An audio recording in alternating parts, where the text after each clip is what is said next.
नमस्ते दोस्तों, स्वागत है आप सभी का आज की इस वीडियो में। और आज की इस वीडियो में हम बात करेंगे जीके के टॉप 100 से भी ज्यादा सवालों के बारे में, जो कि हर प्रतियोगी परीक्षा के लिए बहुत ज्यादा आवश्यक है, अनिवार्य है। बिना देरी किए हुए वीडियो को स्टार्ट करते हैं। सबसे पहला प्रश्न हमारा है कि पृथ्वी पर सबसे कठोर प्राकृतिक पदार्थ कौन सा है। तो पृथ्वी पर सबसे कठोर प्राकृतिक पदार्थ है ऑप्शन नंबर बी, हीरा हमारा सही आंसर हो जाएगा। अगले प्रश्न पे चलेंगे। अगला प्रश्न है, किस फल को फलों का राजा कहा जाता है।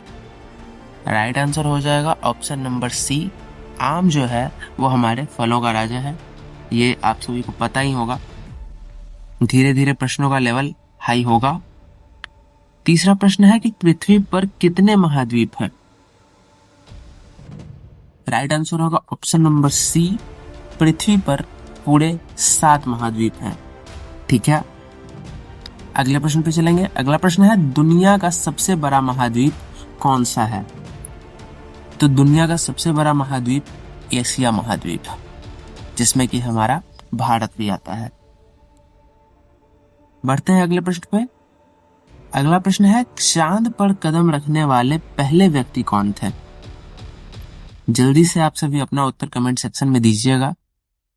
राइट आंसर होगा option number B, Neil Armstrong. ठीक है, बढ़ते हैं अगले प्रश्न पे। अगला प्रश्न है, दुनिया की सबसे लंबी नदी कौन सी है। हर प्रश्न का उत्तर कमेंट करना ना भूलें और अपना स्कोर जरूर बताइएगा। प्रश्न अच्छे लग रहे हो, मजा आ रहा हो पढ़ने में, तो वीडियो को लाइक जरूर कीजिए। राइट आंसर होगा ऑप्शन नंबर बी, नील। नील नदी है दुनिया की सबसे लंबी नदी। आप सभी जल्दी से कमेंट कीजिए कि भारत की सबसे लंबी नदी कौन सी है। ठीक है, पढ़ते हैं अगले प्रश्न पर। अगला प्रश्न हो जाएगा हमारा कि पृथ्वी पर सबसे बड़ा महासागर कौन सा है। पृथ्वी पर सबसे बड़ा महासागर कौन सा है, जल्दी से कमेंट कीजिए आप लोग। राइट आंसर हो जाएगा हमारा प्रशांत महासागर, ऑप्शन नंबर सी हमारा सही हो जाएगा बिल्कुल। अगले प्रश्न पे चलेंगे। अगला प्रश्न है, किस ग्रह को लाल ग्रह कहा जाता है। किस ग्रह को लाल ग्रह कहा जाता है। राइट आंसर हो जाएगा हमारा ऑप्शन नंबर सी, मंगल ग्रह को लाल ग्रह कहा जाता है। ठीक है, याद रखना है आप सभी को, बेसिक से सवाल है सारे। अगला प्रश्न है, दुनिया का सबसे छोटा महाद्वीप कौन सा है। सबसे बड़ा तो एशिया है, सबसे छोटा कौन सा है, जल्दी से कमेंट कीजिए आप सभी। राइट आंसर हो जाएगा option number B, Australia. Australia महाद्वीप दुनिया का सबसे छोटा महाद्वीप है। ठीक है, बढ़ते हैं अगले प्रश्न की ओर। हमारा 10वां प्रश्न है, भारत की सबसे लंबी अंतरराष्ट्रीय सीमा किस देश के साथ लगती है। प्रश्न फिर से बोल रहा हूं, भारत की सबसे लंबी अंतरराष्ट्रीय सीमा किस देश के साथ लगती है। सही ऑप्शन आप सभी कमेंट कीजिए। राइट आंसर होगा ऑप्शन नंबर सी, बांग्लादेश के साथ। किसके साथ, बांग्लादेश के साथ। ठीक है, 11वें प्रश्न पे चलेंगे हम लोग। 11वां प्रश्न है हमारा, भारत की सबसे कम सीमा किस देश के साथ लगती है। सबसे ज्यादा तो हम लोगों ने जान लिया कि बांग्लादेश, और सबसे कम किस देश के साथ लगती है, जल्दी से कमेंट कीजिए। ये बहुत ही बेसिक से धीरे धीरे हम लोग ऊपर लेवल की ओर बढ़ रहे हैं, और बहुत ही जरूरी प्रश्न है जो कि हमारे सभी प्रतियोगी परीक्षाओं में पूछे जाते हैं, चाहे वो बिहार के हों या फिर स्टेट लेवल के हों या फिर आपका इंडिया लेवल पे हो। ठीक है, इसका राइट आंसर हो जाएगा option number C, Afghanistan. Bharat की सबसे कम सीमा अफगानिस्तान के साथ लगती है। ठीक है, अगले प्रश्न पे चलेंगे। अगला प्रश्न है, भारत और चीन के बीच सीमा की लंबाई कितनी है। मतलब कि भारत और चीन के बीच की जो बॉर्डर है वो कितने दूर तक फैला, मतलब कितनी उसकी लंबाई कितनी लंबी है, ये आपको बताना है जल्दी से। अगर आप लोगों को पता है तो कमेंट कीजिए, और अगर नहीं पता तो इस वीडियो के माध्यम से आपको काफी सारी नई जानकारी मिलेगी। राइट आंसर हो जाएगा option number C, 3488 kilometre. 3488 kilometre है भारत और चीन के बीच सीमा की लंबाई। याद रखना है आप सभी को। अगला प्रश्न है, भारत किन किन देशों के साथ 3000 किलोमीटर से अधिक सीमा साझा करता है? मतलब किन किन देशों के साथ का जो बॉर्डर है उनका किलोमीटर जो है वो 3000 से ज्यादा है। तो राइट आंसर हो जाएगा ऑप्शन नंबर ए, चीन के साथ, पाकिस्तान के साथ और बांग्लादेश के साथ। ठीक है, बढ़ते हैं अगले प्रश्न पे। अगला प्रश्न है, भारत की सीमा नेपाल और भूटान के साथ कितनी है? जल्दी से उत्तर कमेंट कीजिए अगर आपको पता है तो। राइट आंसर हो जाएगा ऑप्शन नंबर ए, नेपाल के साथ 1751 किलोमीटर और भूटान के साथ मात्र 699 किलोमीटर। ठीक है, क्योंकि भूटान एक छोटा सा देश है जो कि हमारे भारत के बिल्कुल समीप है और ऐसा लगता है कि एकदम बिल्कुल भूटान अपने भारत का ही एक हिस्सा है। तो 699 किलोमीटर का वो जो उनका 3 तरफ का उनका जो बॉर्डर है वो हमारी भारत से मिलता है। ठीक है, 699 किलोमीटर। बढ़ेंगे अगले प्रश्न पे। अगला प्रश्न है, मोनालिसा की पेंटिंग किसने बनाई? मोनालिसा की पेंटिंग किसने बनाई? अगर आपको पता है तो जल्दी से कमेंट कीजिए। राइट आंसर हो जाएगा option number A, Pablo Picasso. Pablo Picasso द्वारा बनाई गई थी मोनालिसा की पेंटिंग। क्या हम सही हैं? आई थिंक नहीं। मोनालिसा की पेंटिंग, यहाँ पे मेरे से थोड़ी सी गड़बड़ी हो गई है। मोनालिसा की पेंटिंग पाब्लो पिकासो द्वारा नहीं बनाई गई बल्कि लियोनार्डो दा विंची के द्वारा मोनालिसा की पेंटिंग बनाई गई थी। Sorry for the error, but बढ़ते हैं अगले प्रश्न पे। अगला प्रश्न है, कनाडा का राष्ट्रीय खेल क्या है? कनाडा का राष्ट्रीय खेल क्या है? जल्दी से कमेंट कीजिए अगर आप लोगों को उत्तर पता है। राइट आंसर होगा option number C, ice hockey. Bharat का राष्ट्रीय खेल हॉकी है और कनाडा का है आइस हॉकी। होता हॉकी ही है, बस वो आइस पे खेला जाता है, आइसलैंड पे। ठीक है, बढ़ेंगे अगले प्रश्न पे। अगला प्रश्न है, इंडिया विंस फ्रीडम एक बहुत ही फेमस बुक है। ये बुक किसने लिखी थी? अगर आपको पता है तो कमेंट कीजिए। राइट आंसर हो जाएगा ऑप्शन नंबर सी, मौलाना अबुल कलाम आजाद द्वारा लिखी गई थी ये किताब, जिसका नाम है इंडिया विंस फ्रीडम। अगले प्रश्न पर चलेंगे। अगला प्रश्न है, किस स्वतंत्रता सेनानी को भारत का लौह पुरुष कहा जाता है? राइट आंसर हो जाएगा option number B, Sardar Vallabh भाई पटेल को हमारे भारत का लौह पुरुष कहा जाता है। बढ़ेंगे अगले प्रश्न पे। अगला प्रश्न है, भारत में पहला सुल्तान बनने वाले शासक कौन थे? भारत में पहला सुल्तान कौन बना है? तो राइट आंसर हो जाएगा option number C, Qutubuddin Aibak. Qutubuddin Aibak Bharat में पहला सुल्तान बना था। ठीक है, अगले प्रश्न पर चलेंगे। अगला प्रश्न है, हल्दी घाटी युद्ध में किस राजपूत शासक को वीरता के लिए याद किया जाता है? राइट आंसर हो जाएगा option number B, Maharana Pratap को। हल्दी घाटी के युद्ध में महाराणा प्रताप ने अपने अपूर्व शौर्य का प्रदर्शन किया था। ठीक है, बढ़ेंगे अगले प्रश्न पे। 21वें प्रश्न पे आ गए हैं हम लोग। 21वां प्रश्न है, एक लीप वर्ष में कितने दिन होते हैं? एक लीप ईयर में कितने दिन होते हैं? जल्दी से कमेंट कीजिएगा, बहुत ही बेसिक सा सवाल है। राइट आंसर हो जाएगा ऑप्शन नंबर सी, 366 दिन। एक दिन बढ़ जाता है हर 4 साल। ठीक है, 365 दिन का एक साल होता है और लीप वर्ष में 366 दिन होते हैं, क्योंकि वो फरवरी का 29 फरवरी में एक दिन बढ़ जाता है, 29 दिन हो जाता है। ठीक है, बढ़ेंगे अगले प्रश्न पे। अगला प्रश्न है, विश्व का सबसे ऊंचा पर्वत कौन सा है? विश्व का सबसे ऊंचा पर्वत माउंट एवरेस्ट है। ऑप्शन नंबर बी हमारा बिल्कुल करेक्ट हो जाएगा। अगले प्रश्न पे चलेंगे। सबसे तेज जमीनी जानवर कौन सा है? मतलब जमीन पर रहने वाला सबसे तेज जानवर कौन सा है? तो राइट आंसर हो जाएगा, शायद हमको ऐसा लगता है कि आप सभी को पता होगा। राइट आंसर हो जाएगा ऑप्शन नंबर सी, चीता। चीता जो है वो जमीन पर रहने वाला सबसे तेज जानवर है, बहुत ही तेज धावक है वो। अगले प्रश्न पे चलेंगे। पानी का क्वथनांक मतलब बॉइलिंग पॉइंट क्या है?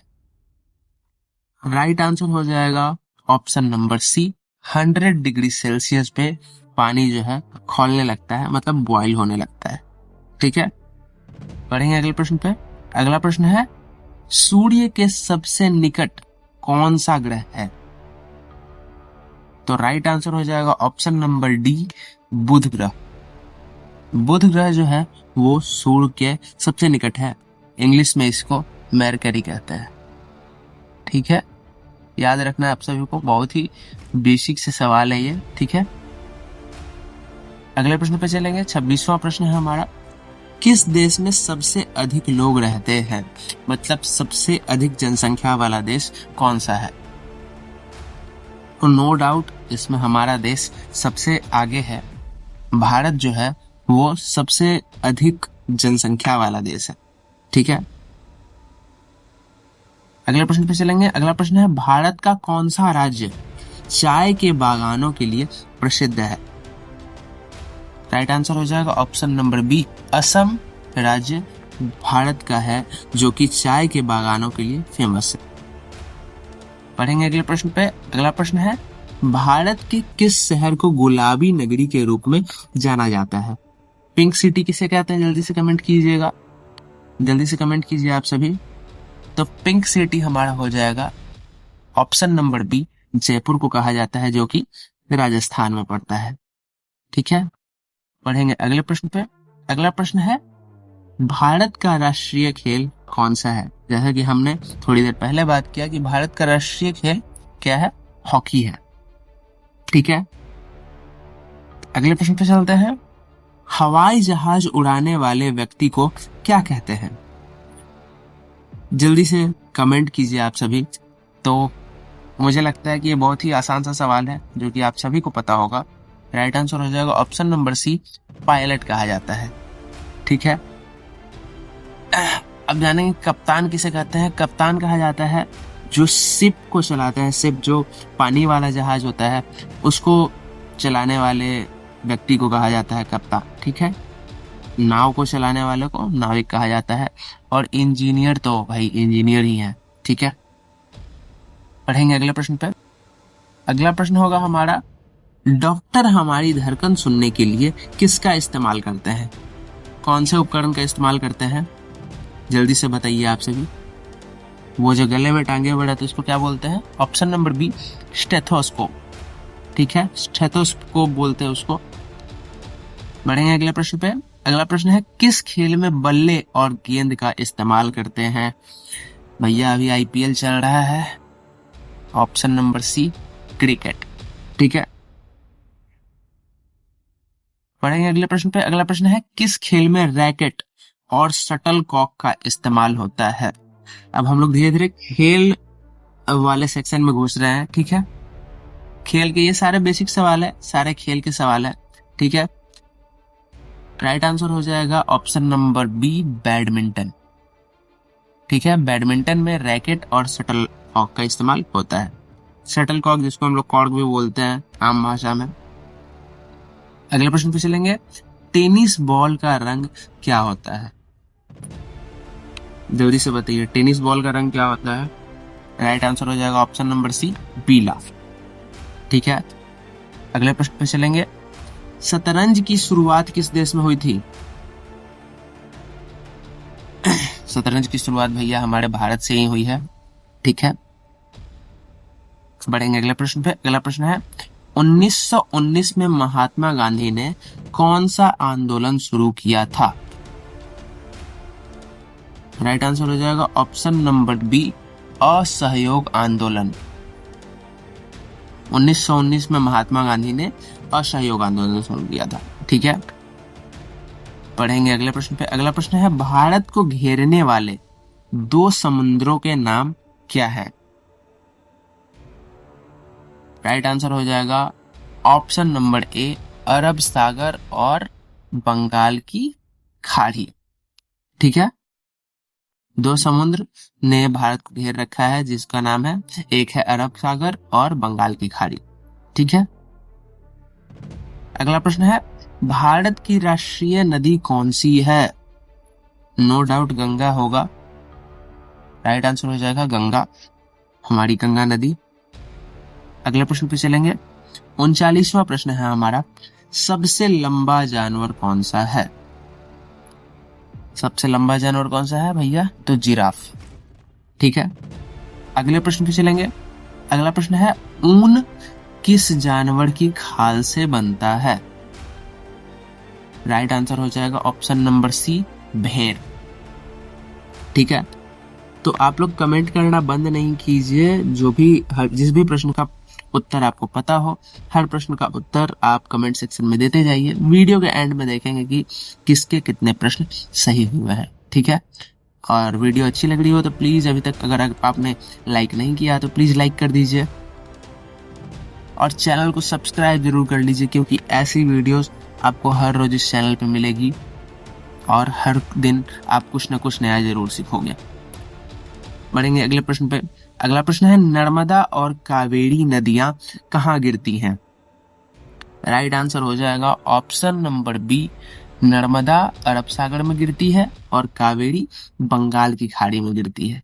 ठीक है, अगले प्रश्न पे चलेंगे। अगला प्रश्न है, राजस्थान की नदियां समुद्र तक क्यों नहीं पहुंचती हैं? राजस्थान की नदियां समुद्र तक इसलिए नहीं पहुंचती क्योंकि वे रेगिस्तान या खाड़ी झीलों में गायब हो जाती हैं। ठीक है, यही राइट आंसर होगा और यही है ही। ठीक है, ये पहाड़ों में नहीं रुकती, ये रेगिस्तान या खाड़ी झीलों में क्या होती हैं? गायब हो जाती हैं। ठीक है, अगले प्रश्न पे चलेंगे। अगला प्रश्न है, भारत की 3 सबसे लंबी नदियां कौन सी हैं? राइट आंसर हो जाएगा option number B, Sindhu, Brahmaputra और गंगा। ठीक है, सिंधु नदी, ब्रह्मपुत्र नदी और गंगा नदी, ये भारत की 3 सबसे लंबी नदियां हैं। बढ़ेंगे अगले प्रश्न पे। अगला प्रश्न है, भारत की रेगिस्तानी नदियों के नाम क्या हैं? भारत की रेगिस्तानी नदियों के नाम बताइए आप जल्दी से। राइट आंसर हो जाएगा option number B, Luni, Machhu, Rupen, Saraswati, Banas और घग्गर।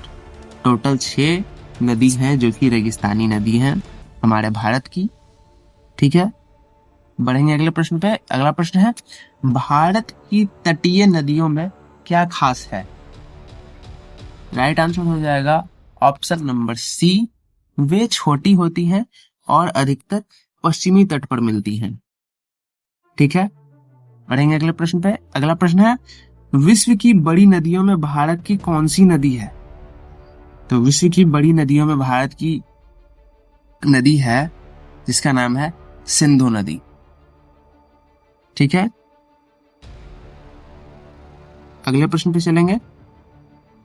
अगला प्रश्न है, ब्रह्मपुत्र नदी भारत में किस नाम से प्रवेश करती है? जल्दी से बताइए, बहुत ही स्पेशल क्वेश्चन है और यूनिक सा क्वेश्चन है, कई बार प्रतियोगी परीक्षाओं में पूछा जा चुका है। राइट आंसर हो जाएगा ऑप्शन नंबर बी, दिहांग। किस नाम से? दिहांग नाम से भारत में प्रवेश करती है। अगले प्रश्न पे चलेंगे, कौन सी नदी बंगाल की खाड़ी में गिरती है? राइट आंसर हो जाएगा option number A, Ganga, Brahmaputra और मेघना। ठीक है, अगले प्रश्न पे चलेंगे, किस नदी को बिहार की जीवन रेखा कहा जाता है? किस नदी को बिहार की जीवन रेखा कहा जाता है? राइट आंसर हो जाएगा ऑप्शन नंबर बी, कोसी नदी। ठीक है, इसे बिहार का शोक भी कहा जाता है। ठीक है, अगले प्रश्न पे चलेंगे। अगला प्रश्न है, कृष्णा नदी का प्रमुख जल स्रोत कहाँ है? राइट आंसर हो जाएगा ऑप्शन नंबर बी, महाबलेश्वर। ठीक है, महाबलेश्वर इसका राइट आंसर हो जाएगा। बढ़ेंगे अगले प्रश्न पे। 51वां प्रश्न है हमारा, कौन सा जानवर एक पेड़ से दूसरे पेड़ पर कूदता है? राइट आंसर हो जाएगा ऑप्शन नंबर सी, बंदर, नो डाउट। अगले प्रश्न पे आएंगे, भारत का राष्ट्रीय पशु कौन सा है? अब देखिए हम लोग जानवरों वाले जीके में पहुंच गए हैं। ठीक है, भारत का राष्ट्रीय पशु हमारा ऑप्शन नंबर बी, बाघ सही हो जाएगा। ठीक है, अगले प्रश्न पे चलेंगे, कौन सा पक्षी अपने नाच और पंखों के लिए मशहूर है? ऑप्शन नंबर सी, मोर। ठीक है, अगले प्रश्न पे चलेंगे, किस जानवर को जंगल का राजा कहा जाता है? तो ऑप्शन नंबर डी, शेर को जंगल का राजा कहा जाता है। ठीक है, अगले प्रश्न पे चलेंगे, पृथ्वी की दो गतियां कौन सी हैं? पृथ्वी दो तरह से घूमती है, ये दोनों को किस प्रकार की गति है? राइट आंसर हो जाएगा ऑप्शन नंबर बी, घूर्णन गति और परिक्रमण गति। पृथ्वी अपने अक्ष पर घूमती है जिसको घूर्णन कहा जाता है, और सूर्य के चारों ओर परिक्रमा करती है जिसको परिक्रमण गति कहते हैं। ठीक है, अगले प्रश्न पे चलेंगे, भारत कितने देशों के साथ अपनी सीमाएं साझा करता है? जल्दी से आप सभी अपना उत्तर कमेंट कीजिए। ऑप्शन नंबर सी सही हो जाएगा यहाँ पे, 7 देशों के साथ।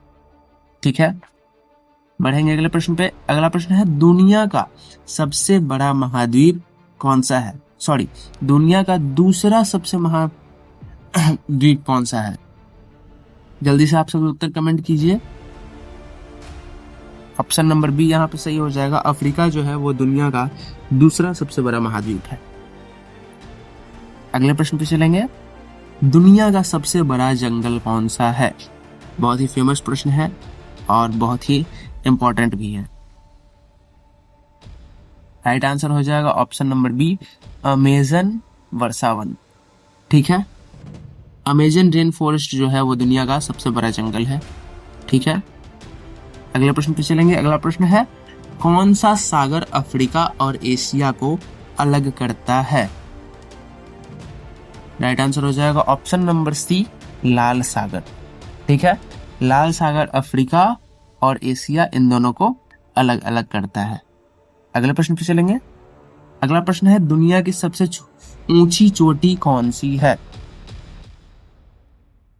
सबसे ऊंची चोटी कंचनजंगा। ठीक है, भारत की सबसे ऊंची चोटी। वही तो मैं कंफ्यूज हो गया अभी कि भाई दुनिया की सबसे ऊंची चोटी तो कुछ। ठीक है, भारत की सबसे ऊंची चोटी कंचनजंगा, याद रखना आप सभी को। अगले प्रश्न पे चलेंगे। अगला प्रश्न है, हड़प्पा सभ्यता की खोज कब हुई थी? तो हड़प्पा सभ्यता की खोज 1921 में हुई थी। ठीक है, ऑप्शन नंबर बी सही हो जाएगा। अगले प्रश्न पे चलेंगे, अकबरनामा किसने लिखा था? तो अकबरनामा लिखा था ऑप्शन नंबर बी, अबुल फजल ने। ठीक है, बढ़ेंगे अगले प्रश्न पे। अगला प्रश्न है, भारत का सर्वोच्च नागरिक सम्मान कौन सा है? तो भारत का सर्वोच्च नागरिक सम्मान ऑप्शन नंबर सी, भारत रत्न है। ठीक है, याद रखना आप सभी को। 64वां प्रश्न है हमारा, तिरंगे के चक्र में कितनी तीलियां होती हैं? जो हमारे इंडियन फ्लैग के सेंटर में वो ब्लू कलर का जो चक्र होता है उसमें कितनी तीलियां होती हैं? ऑप्शन नंबर सी, 24 सही हो जाएगा। ठीक है, 24 यहाँ पे सही उत्तर हो जाएगा। अगले प्रश्न पे चलेंगे। अगला प्रश्न है, बिहू किस राज्य का मुख्य त्योहार है? तो बिहू जो है वो असम का सबसे मुख्य त्योहार है। ठीक है, असम में बिहू मनाया जाता है। अगले प्रश्न पे चलेंगे, चटगांव आरमड़ी केस के दौरान किसे पकड़ा गया था? चटगांव आमड़ी केस था, उसके दौरान किसे पकड़ा गया था? राइट आंसर हो जाएगा option number B, Surya Sen को। ठीक है, अगले प्रश्न पे चलेंगे। प्रसिद्ध पुस्तक अर्थशास्त्र किसने लिखी है? तो प्रसिद्ध पुस्तक अर्थशास्त्र कौटिल्य द्वारा लिखी गई है, जिनको चाणक्य भी कहा जाता है। ठीक है, क्या कहा जाता है? चाणक्य भी कहा जाता है। अगले प्रश्न पे चलेंगे। चित्तौड़गढ़ में विजय स्तंभ किसने बनवाया? तो राइट आंसर हो जाएगा option number C, Rana Kumbha के द्वारा बनवाया गया था विजय स्तंभ। ठीक है, याद रखना आप सभी को। अगले प्रश्न पे चलेंगे। नोबेल पुरस्कार किस देश ने शुरू किया था? नोबेल पुरस्कार, राइट आंसर हो जाएगा ऑप्शन नंबर बी, स्वीडन ने। ठीक है, स्वीडन ने नोबेल पुरस्कार की शुरुआत की थी। अगले प्रश्न पे चलेंगे। अगला प्रश्न है, पल्लव वंश के संस्थापक का क्या नाम है? तो पल्लव वंश के संस्थापक का नाम है सिंह विष्णु। ठीक है, बढ़ेंगे अगले प्रश्न पे। 71वां प्रश्न है हमारा, इंडियन रेलवे का मुख्यालय कहाँ है? इंडियन रेलवे का मुख्यालय है option number C, New Delhi, सही आंसर हो जाएगा। अगले प्रश्न पे चलेंगे। भारतीय रेलवे में कितने जोन हैं? राइट आंसर हो जाएगा ऑप्शन नंबर सी, 18 जोन है। ठीक है, ये सब रेलवे, आरआरबी, एनटीपीसी के एग्जाम में कई बार पूछे जा चुके हैं सवाल, और हमेशा बार बार रिपीट होते हैं। तो इस वीडियो को बिल्कुल भी स्किप ना करें, हर सेक्शन बहुत ही ज्यादा इंपॉर्टेंट है। और चैनल सब्सक्राइब करना बिल्कुल ना भूलें अगर आप किसी भी कॉम्पिटिटिव एग्जाम की तैयारी करते हो, या फिर अगर आपको जीके पढ़ना अच्छा लगता हो तो। अगला प्रश्न है, भारत का सबसे ऊंचा रेलवे स्टेशन कौन सा है? राइट आंसर हो जाएगा ऑप्शन नंबर सी, घूम। घूम रेलवे स्टेशन भारत का सबसे ऊंचा रेलवे स्टेशन है, याद रखना आप सभी को। अगले प्रश्न पे चलेंगे। भारतीय रेलवे का सबसे छोटा रेलवे स्टेशन कौन सा है? सबसे ऊंचा जान गए, सबसे छोटा आप बताना है।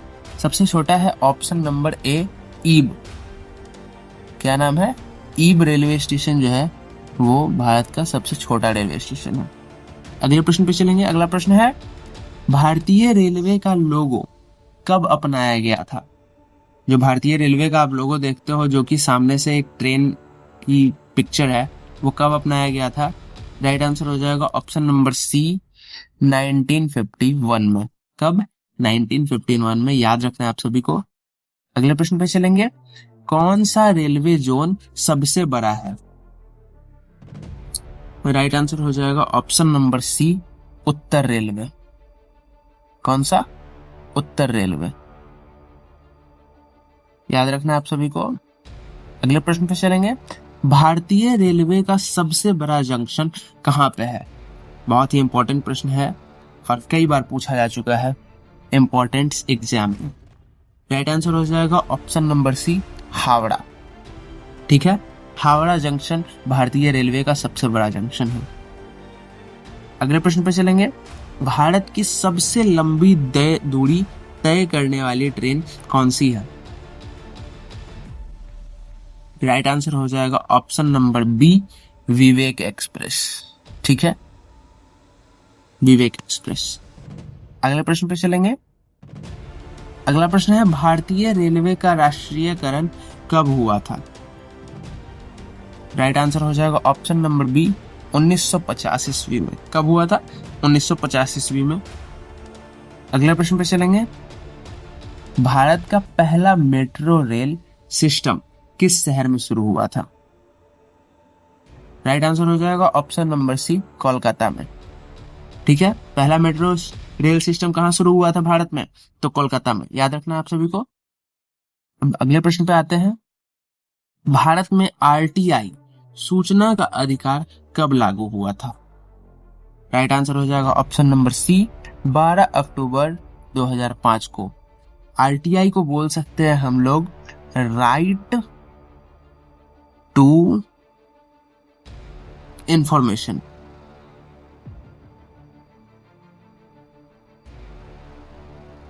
अगले प्रश्न पे चलेंगे। अगला प्रश्न है संसद का उच्च सदन कौन सा है?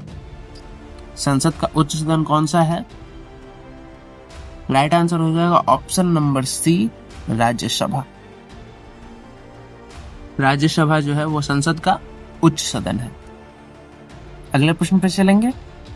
अगला प्रश्न है पहले भारतीय नोबेल पुरस्कार विजेता का नाम क्या है?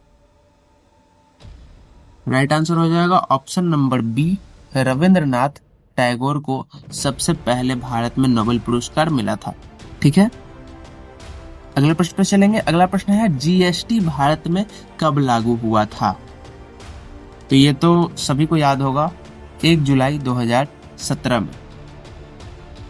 ठीक है, अगला प्रश्न है भारत का पहला आईटीआई कहाँ खुला था? राइट आंसर हो जाएगा option number C, Kharagpur ITI जो है वो भारत का सबसे पहला आईटीआई है। ठीक है, अगला प्रश्न पे चलेंगे। अगला प्रश्न है हमारा भारतीय रिजर्व बैंक आरबीआई का राष्ट्रीयकरण कब हुआ था? राइट आंसर हो जाएगा ऑप्शन नंबर सी, 1 जनवरी 1949 को भारतीय रिजर्व बैंक का राष्ट्रीयकरण हुआ था। ठीक है, याद रखना है आप सभी को, और कमेंट करना नहीं छोड़िए, कमेंट एकदम करते रहना है बिल्कुल। स्वराज पार्टी की स्थापना कब हुई थी? जल्दी से बताइए अगर आपको पता है तो। राइट आंसर हो जाएगा ऑप्शन नंबर सी, 1923 ईस्वी में। ठीक है, अगले प्रश्न पे चलेंगे। 88वां प्रश्न है हमारा भारतीय राष्ट्रीय कांग्रेस की स्थापना कब हुई थी? राइट आंसर हो जाएगा ऑप्शन नंबर बी, 1885 ईस्वी में। ठीक है, किनके द्वारा हुई थी? जल्दी से कमेंट कीजिए अगर आपको पता हो तो। अगला प्रश्न है प्रधानमंत्री ग्रामीण आवास योजना कब शुरू हुई थी? राइट आंसर होगा ऑप्शन नंबर सी, 2016 में। ठीक है, 2016 में प्रधानमंत्री ग्रामीण आवास योजना की शुरुआत हुई थी। अगला प्रश्न है हमारा भारत में पंचायती राज व्यवस्था किस वर्ष लागू हुई थी? राइट आंसर हो जाएगा ऑप्शन नंबर सी, 1959। ठीक है, याद रखना है आप सभी को। अगले प्रश्न पे चलेंगे। अगला प्रश्न है महात्मा गांधी को राष्ट्रपिता किसने कहा था? सबसे पहले किसने कहा था? राइट आंसर हो जाएगा option number B, Subhash Chandra Bose ने राष्ट्रपिता कहकर उनको संबोधित किया था। ठीक है, अगले प्रश्न पे चलेंगे। अगला प्रश्न है भारत का राष्ट्रीय वृक्ष कौन सा है? ऑप्शन नंबर सी, बरगद इसका सही उत्तर हो जाएगा। अगला प्रश्न है द डिस्कवरी ऑफ इंडिया पुस्तक किसने लिखी थी? सही उत्तर हो जाएगा option number B, Jawaharlal Nehru. ठीक है, अगले प्रश्न पे चलेंगे। दुनिया के सबसे बड़े महासागर का नाम क्या है? ऑप्शन नंबर डी, प्रशांत महासागर बिल्कुल सही उत्तर हो जाएगा इसका। अगले प्रश्न पे चलेंगे। अगला प्रश्न है आइरिस के मध्य वाले छोटे छेद को क्या कहते हैं? जो हमारी आंखों में होता है, क्या कहते हैं उसे? ऑप्शन नंबर बी, पुतली बिल्कुल सही हो जाएगा। ठीक है, अगले प्रश्न पे चलेंगे। उगते सूरज की भूमि कौन सा देश कहलाता है? तो जापान को बोला जाता है उगते सूर्य का देश। ठीक है, ये आप सभी को पता होना चाहिए, बहुत ही बेसिक से सवाल है और हर प्रतियोगी परीक्षाओं में कई बार रिपीट होते रहते हैं। ये वीडियो ऐसा नहीं है कि किसी स्पेसिफिक एग्जाम के लिए है, नहीं, हर एग्जाम के लिए ये बहुत ही ज्यादा इम्पोर्टेंट वीडियो है और एक बेसिक इंसान के लिए, एक नॉर्मल इंसान के लिए भी एक बेसिक नॉलेज इतना होना चाहिए। ठीक है, भारत का लौह पुरुष किसे कहा जाता है? सरदार वल्लभ भाई पटेल इसका सही उत्तर होगा। अगले प्रश्न पे चलेंगे। 1930 के दांडी मार्च का नेतृत्व किसने किया था? तो महात्मा गांधी ने किया था। किसने किया था? महात्मा गांधी ने। दांडी मार्च वही नमक आंदोलन। ठीक है, अगले प्रश्न पर चलेंगे। कांग्रेस की पहली महिला अध्यक्ष कौन थी? राइट आंसर हो जाएगा option number C, Annie Besant. ठीक है, एनी बेसेंट जो है वो कांग्रेस की पहली महिला अध्यक्ष बनी थी। हमारा 100वां प्रश्न है आज का, गांधी जी ने सत्याग्रह की शुरुआत कहां से की थी? सत्याग्रह की शुरुआत कहां से की थी, इसका आंसर आप सभी को कमेंट में देना है। देखेंगे जिसका भी उत्तर सही होगा उसको हम पिन कर देंगे। और ये 100वां प्रश्न है तो जल्दी से कमेंट कीजिए, इसका उत्तर हम आपको नहीं बताएंगे, बिना देखे हुए कहीं से आपको इसका राइट आंसर बताना है। ठीक है, बढ़ते हैं। हमने 100 से ज्यादा बोले थे तो कुछ ज्यादा प्रश्न करेंगे, 100 से 101 वाले प्रश्न में पहुंचते हैं। अगला प्रश्न है, राजमुंदरी शहर किस नदी के तट पर बसा है? शायद आपने नाम भी पहली बार सुना हो, राजमुंदरी। राइट आंसर हो जाएगा ऑप्शन नंबर सी, गोदावरी नदी के किनारे। लेकिन ये प्रश्न परीक्षाओं में कई बार पूछा जा चुका है। ठीक है, अगले प्रश्न पर चलेंगे। विजयवाड़ा और अमरावती किस नदी के किनारे स्थित है? नदियों के किनारे बसे शहरों के नाम काफी ज्यादा आते हैं प्रतियोगी परीक्षाओं में। राइट आंसर हो जाएगा ऑप्शन नंबर बी, कृष्णा नदी के किनारे विजयवाड़ा और अमरावती स्थित है। ठीक है, अगला प्रश्न है, कुरनूल किस नदी के तट पर स्थित है? राइट आंसर हो जाएगा option number B, Tungabhadra. Tungabhadra नदी के किनारे स्थित है कौन सा शहर? कुर्नूल। अगला प्रश्न है, नेल्लोर। नेल्लोर किस नदी के किनारे बसा है? ये सारे जो है ये बीपीएससी यूपीएससी लेवल के प्रश्न हैं। ठीक है, एसएससी जीडी में कई बार पूछा जा चुका है, एसएससी सीएचएसएल, एसएससी सीजीएल, ये सारे एग्जाम में पूछा जाता है, बार बार रिपीट होता है। ठीक है, राइट आंसर हो जाएगा ऑप्शन नंबर सी, पेन्नार नदी के किनारे स्थित है। अगले प्रश्न पे चलेंगे। अगला प्रश्न है, डिब्रूगढ़ और गुवाहाटी किस नदी के तट पर बसे हैं? राइट आंसर होगा ऑप्शन नंबर बी, ब्रह्मपुत्र नदी के किनारे। ठीक है, अगला प्रश्न है, पटना और भागलपुर किस नदी के किनारे स्थित है? राइट आंसर हो जाएगा ऑप्शन नंबर सी, गंगा। आप सभी अपने अपने शहर के नाम कमेंट कीजिए, आप सभी कहां से हो और आपका शहर किस नदी के किनारे स्थित है। ठीक है, अगला प्रश्न है, गया किस नदी के तट पर बसा है? तो गया जो है वो फल्गु नदी के तट पर बसा है, जिसको निरंजना नदी भी कहा जाता है, जहां पे सब पिंडदान करने आते हैं। अगला प्रश्न है, पूर्णिया किस नदी के किनारे स्थित है? पूर्णिया। राइट आंसर हो जाएगा ऑप्शन नंबर सी, कोसी नदी के किनारे स्थित है पूर्णिया। अगले प्रश्न पे चलेंगे। 109वां प्रश्न है हमारा, नई दिल्ली किस नदी के तट पर स्थित है भैया, जल्दी बताइए। तो यमुना नदी के किनारे स्थित है। यमुना नदी के तट पर क्या स्थित है? नई दिल्ली। बढ़ते हैं हमारे अगले और आज के आखिरी सवाल पे। सूरत और भरूच किस नदी के किनारे स्थित हैं? राइट आंसर हो जाएगा ऑप्शन नंबर बी, सूरत जो है वो ताप्ती नदी के किनारे और भरूच नर्मदा नदी के किनारे स्थित है। वीडियो अच्छी लगी हो, प्रश्न अच्छे लगे हो तो वीडियो को एक लाइक जरूर कीजिएगा और चैनल को सब्सक्राइब कर लीजिए ताकि आपको ऐसी वीडियोस हर बार मिलती रहे और आपको हर दिन कुछ नया सीखने को मिले। मिलते हैं अगली वीडियो में, तब तक के लिए नमस्कार।